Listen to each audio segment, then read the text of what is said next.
Tingnan nyo ang sabi sa 1 Timothy 6:7-9, wala tayong dinalang anuman sa sanlibutan. Nung baby ba kayo, lumabas kayo, may hawak-hawak kayong camera, gadget. Hallelujah. Paglabas mo, may hawak-hawak kang passbook, mga kapatid. Nung lumabas ka sa mundo, ikaw ay hubad. Wala kang dala-dala kundi ang sarili mo. At ang sabi ni Pablo, wala rin tayong madadalang anuman pag-alis dito. Kahit pako ng bahay mo, hindi mo madadala. Kahit may malaki ka pang lupa, ektarya-ektarya, hindi mo yan madadala sa kabaong mo, mga kapatid. Wala akong taong nakita na mamamatay na, akin na yung pera ko, akin na yung sasakyan ko. Hindi, mga kapatid.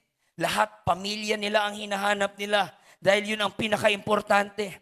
Kaya ito ang sabi ni Pablo, kaya dapat tayong masiyahin kung tayo'y may pagkain at pananamit.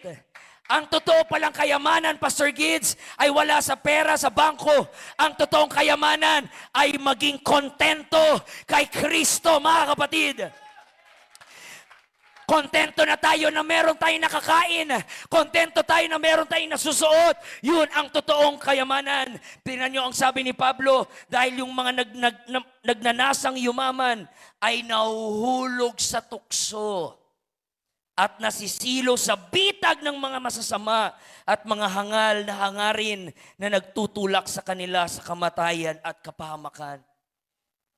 Sa ilang years na natin sa ministry, Pastor Gids, Pastor Tinoco, wala tayong kilalang kapatiran na na-backslide sa hirap ng buhay. Mas lalong naghirap yung buhay, lalong nagsimba. Devotion pa lang, iyak na ng iyak. Dahil sa sobrang hirap ng buhay, daming pagsubok. Pero lahat ng mga na-backslide na kilala natin, na-backslide nung pinagpala. Nung lumago na yung negosyo.